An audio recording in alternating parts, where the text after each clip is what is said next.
Alright, hello. This is my landscape project. Here's the 5 photos. I'll go through each one and explain why I think each one of these is, fits the description of what we talked about. So here's the first one.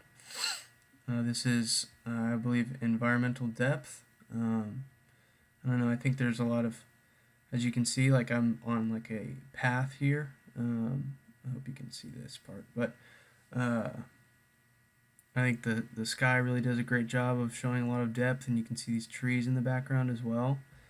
Um, you can even see my buddy that's like right here, but I kind of dimmed the ISO a little bit. You can kind of see this stuff down here, but I dimmed the ISO to more capture the sky. There's even a plane up there, but I did that because I really wanted to capture the sky and not so much this path. But you can still kind of see this stuff, so that's why I think that's environmental depth. This is the no horizon line. This is a little bit trickier. I kind of picked this picture, one, because I think it just is really cool. I did kind of the same thing again. I have my ISO really low in order to capture the detail of everything in the picture. So as you can see, there's no real line, I guess. There's a leading line with the train track here, but there is no real line because these trees are kind of getting in the way. This is at kind of sunset time as well. So I think that's a pretty good representation of a non-horizon line because there's no real solid line besides this train track here, and that wouldn't even be a horizon line. That would be more of just a leading line, like 1 point type of thing. Again, I really like the sky in this picture and the detail on the trees as well as the detail on the gravel here. I think they all play along really well.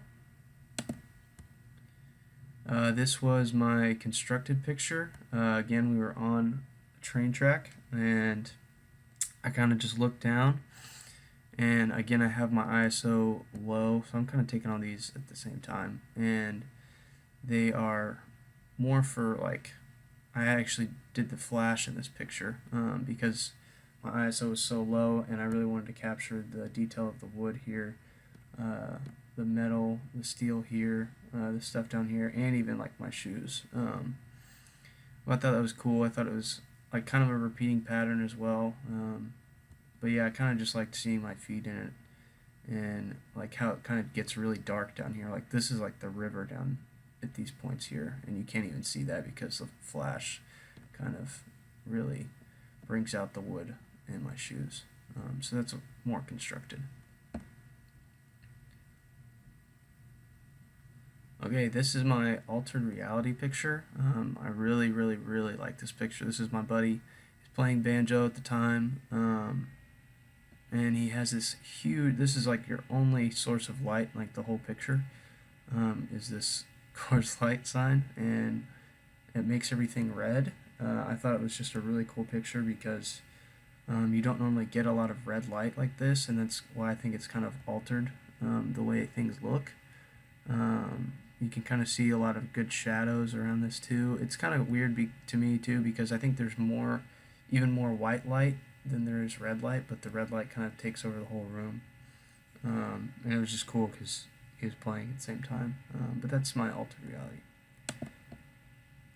And then finally, this is my horizon line. This is me. Would be a great representation of a line because you can see a solid line. This is at a place called Sugarloaf Mountain.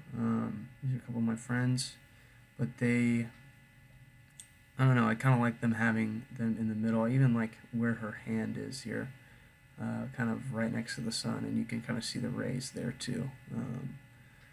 But I don't know, I just really like this picture. Again, you can tell it's kind of at sunset, and they kind of mess up the horizon line a little bit, but I think it's kind of in a good way because they're not kind of directly in the middle, and you can even see some good shadows here in these arms. But yeah, that is my presentation.